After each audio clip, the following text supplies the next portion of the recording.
Okay, here we're gonna try to make a Max for Live device with jitter that uses an audio reactive playhead. That means we have a video and the position of the video, the frame we're going to show of that video, will depend on the audio coming in. We'll start with Max audio effect. We'll drag this in here. This would also work in Max, obviously, but we're going to try and run it here in Ableton. And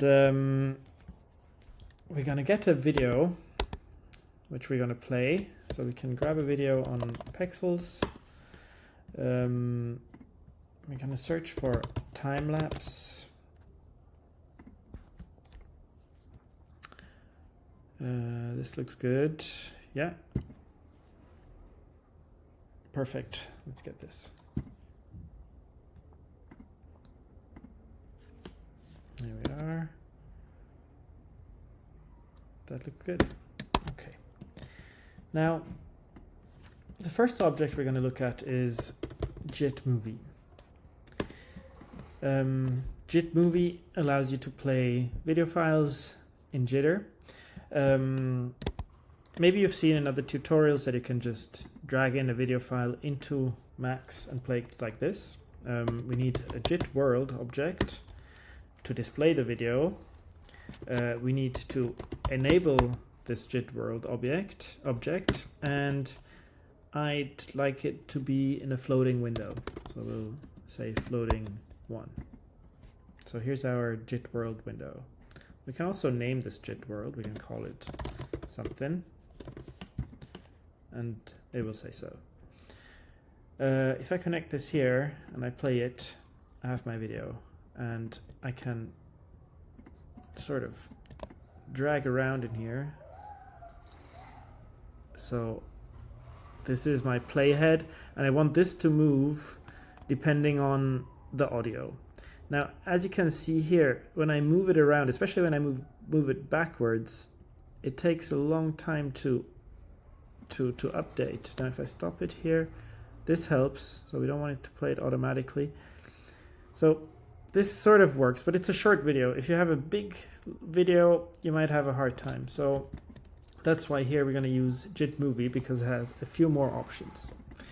Well, first of all, we don't want the video to play when we load it. So we turn on this auto start, auto play on movie open flag. We're going to turn this off. Okay. And we also don't want the sound of the video if it has any sound. So we set the volume to 0. Now, if you go into the help file, I can remove this for now. Whoops, not the jit world. You will see some messages here in the frame tab, like frame count, frame dump, and frame $1 bang. This will allow us to go to a specific frame of the video. So this is exactly what we want. And we're going to just copy out this message and put it here. Okay. The next message we want to send Max is called loadram. We want to tell this jit.movie object to load the video it has into RAM. And obviously we need to load the video. We do this with the read message. Here actually you can also just drag a movie file onto the object. This is the same as reading it. Or we use the read message we just added, and we read it like this. Now I'm going to click on this loadram, and I'm getting an error. Loadram is not available with AVF engine. So in jit.movie you can specify the video engine you're going to use. In Max and on Macintosh, you have different engines to play videos. For something like what we want to do, we want to move video around quickly. We want to use not the QuickTime or AVF engine, but we want to use the vid.dll video engine. vid.dll.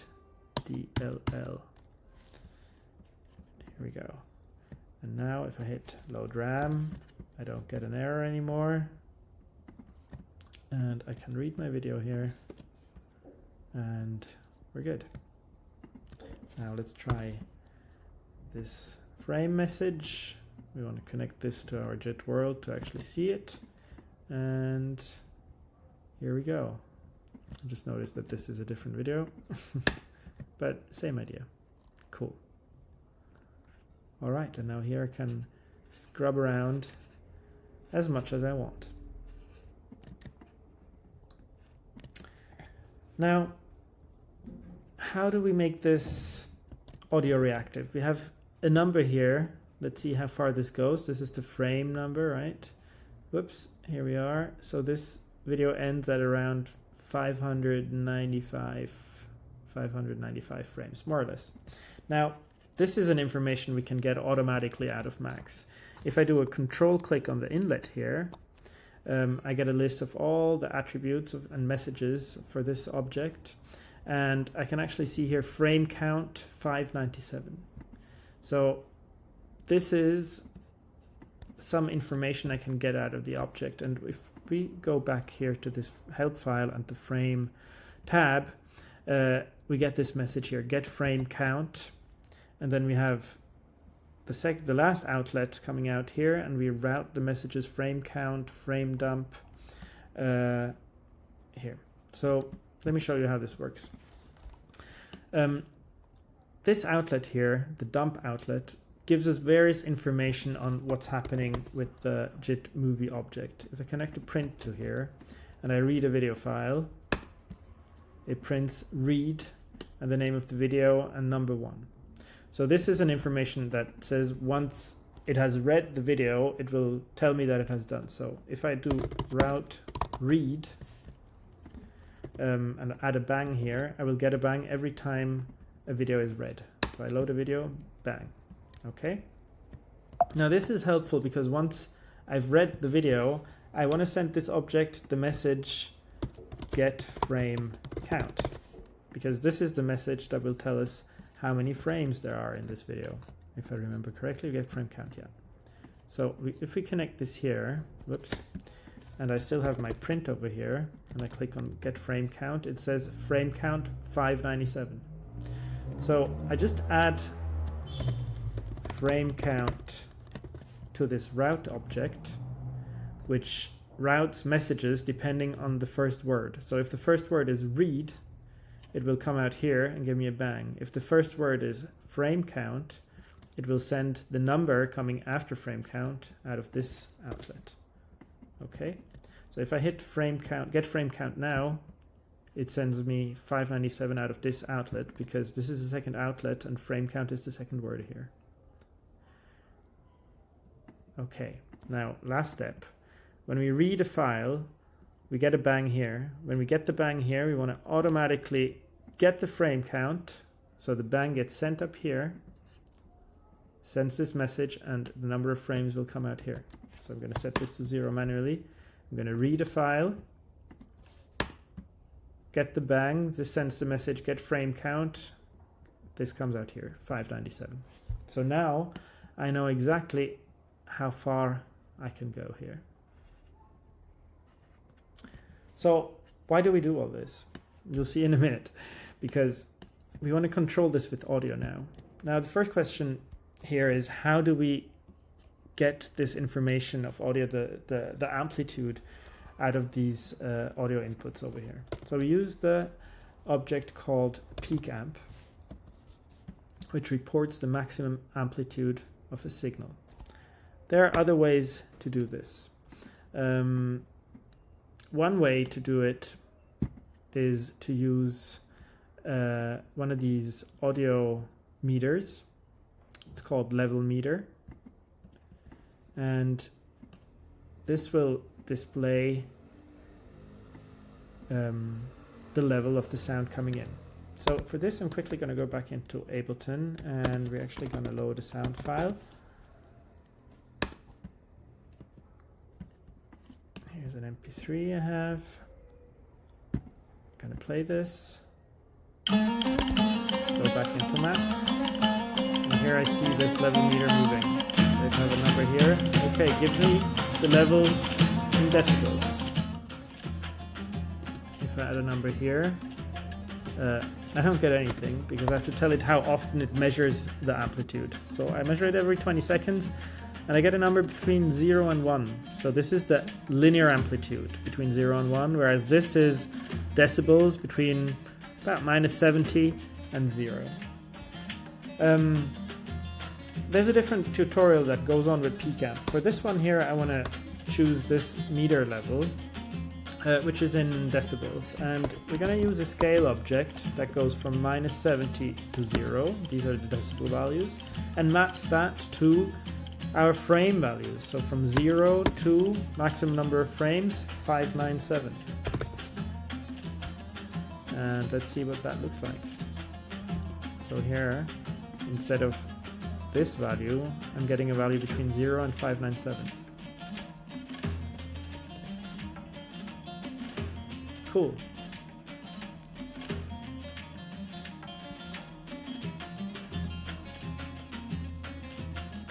All right, that's going the right direction, okay? Now, there's a few things I don't like about this. The value is always pretty high. Actually, all the interesting stuff is happening between these two numbers over here.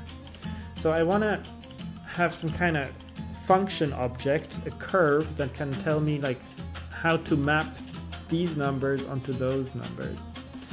So to do that, there's a function object. So actually I'm going to just scale this to something standardized, 0 and 1. Okay. And we're going to add the function object. And we're going to specify a few options for this function object. So I go in the inspector with command I, and the function object has a x-axis, which is from 0 to 1000 by default. So we're going to set this 0 to 1.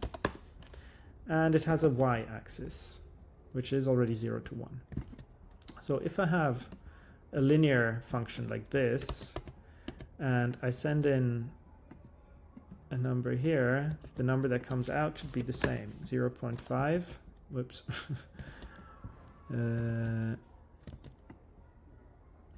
Oh, yeah, because it keeps getting numbers from here. 0.5 gives me 0.5, 0 gives 0, 1 gives 1. Now let's make this function like this, a bit more exponential. This would be more exponential, or this would be more logarithmic. So now if I type in 0.5, I get a higher value out, 0.7. So this allows me to define a curve. Speaking of curves, you can actually set the mode of this object to curve. And now, if you use the Option key on your keyboard, you can actually draw a curve, which is quite pretty. Okay, so now let's try this again. I'm going to loop this file, or just a portion of it.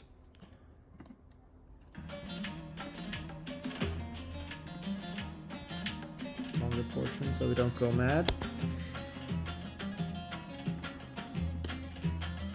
Okay, small problems. Now this is between 0 and 1. That's no good. We still need to scale this. 0, 1 is what's coming out here. We scale this to 0 and number of frames, 597. And now the number of frames, it's going to change depending on what video we are using. So actually, instead of typing the number here, I'm going to take the number coming out of this frame count, and I'm going to use it as the high output value.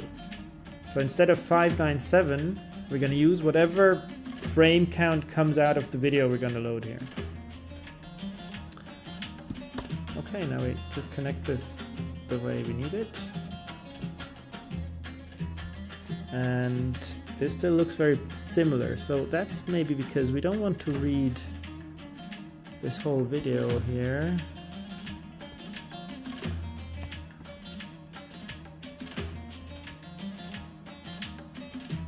That looks better. that's more in the range of what we want. So see, just by changing the position of my dots here, I can actually choose the range of the video I want to work with.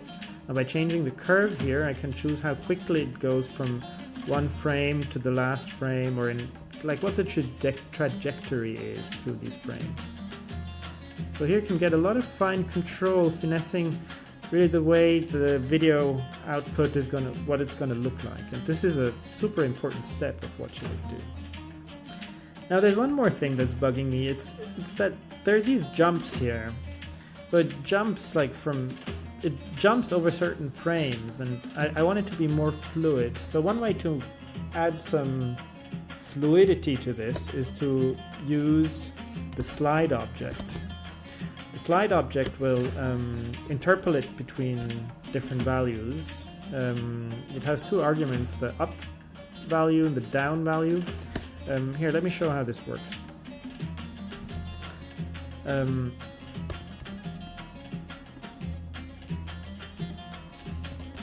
So if these are 0, this is basically what we had before. Now if I make the up value very high, the video takes a long time to move forward, to have the numbers go up, the frame number go up, so the video moves forward.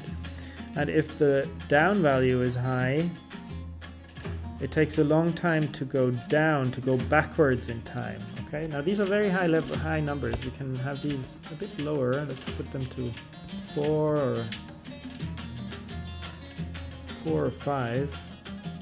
We can also decide that we want to be able to move forward in the video very quickly, so leave this at 0, so it's going to jump to the highest value it gets, but to go back very slowly. This is another parameter you want to experiment with, and it'll depend on the video you're using, the sound that's coming in, a lot of different parameters again. But really crucial to the looks of your final video.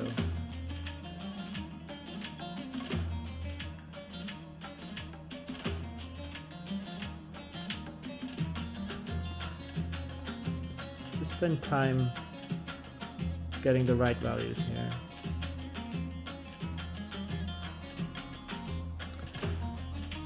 And now, once we have something that's kind of like what we want, we can also start adding more effects. So here we go straight from the movie output to the JIT world output video. Now, if we go have a look in Visi, we can use some effect or transformation. Let's see. Let's try one of these. Not sure if this is the right one. Oh, so this isn't working now because this is a green connection and this is a blue connection. So the green connection means that the video is being calculated on the CPU. The blue connection means that the video is calculated on the GPU, on the graphics card. And we have to go from one to the other. So we have to load the video directly into the graphics card. So that's another little option here. We have to activate the output texture as 1. So this will enable OpenGL texture output. Okay, now we reinstantiated this object, so it doesn't remember what video we were reading, so we'll just add the read message again. And yeah, that looks pretty good.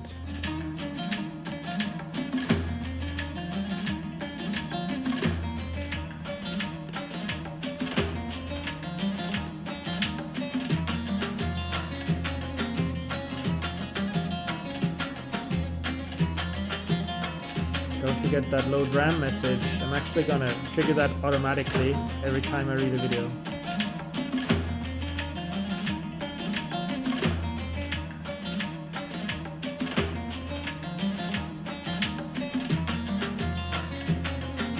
Let's try with a different video.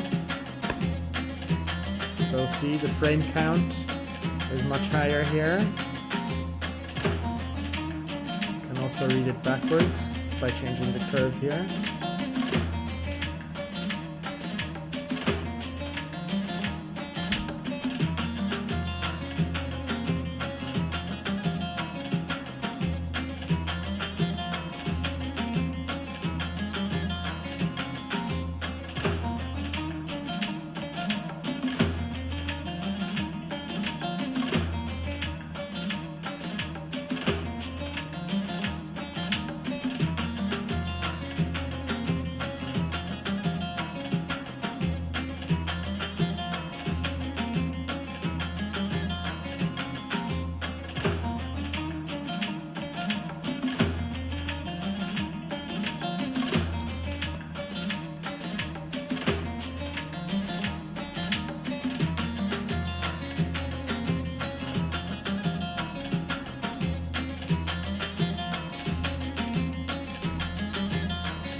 I actually like it like this. I don't need any extra effects. And the last step now is to have this as a functional max for live object. Now if I save this and we call it moving playhead, make sure you save it in a place where Max can see it, a place that's in the search path for Max. I have a little folder called for all my Max for live devices in my documents folder. I'm going to save it here, and now if I close this and I go back into Ableton, I see my window here and I see my device, but I can't access any of these parameters down here. They're outside of the range of the window. So there's a few things we can do here. The first one is to move everything into this area up here, right? And a useful way to clean up these patches is to use the presentation mode. So for that, we want to add the objects we want to see to the presentation mode. So we need this and this. We need the read button. I need these slide numbers. And I think that's all. So we're going to add all of these to the presentation mode. And now we can arrange these. We might not even need this. And now we can arrange these any way we want. Maybe like this. Okay. And one more thing, when you open this patch now, it won't open in presentation mode automatically. You have to tell it to do so. So you do that in the inspector, and you need to click here on this little P to show the patcher inspector. And there's an option called open in presentation, and we want to activate that. So now it gives you the line also to show you the limit of what's actually visible in Ableton. So we can make this a bit bigger, and let's save this, and here we go, much better. Now let's try to read a file. Yeah. Not much going on.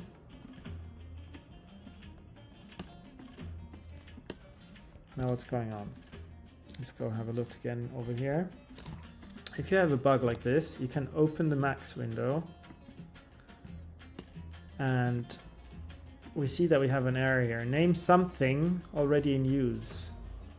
It does not allow multiple bindings. Okay, remember how we called this window something? That was actually a bad idea. If you have like unique names like this in Max for Live devices, this can be a problem. Imagine you have several copies of this device. They'll have the same name. It won't know where to render to, or data can get mixed up. So there's two ways to deal with this in Max for Live. You can either add 3 minus signs in front of the name, and then this name something will get replaced by a unique name. It will be like 058 something, or just like some random number something. That's good if you need to name something, but you want it to be a unique name. In our case, we can just remove the name entirely, because we don't need to name this JIT world object. And that should be enough. Let's try again. So we read the file. Yep, here we go.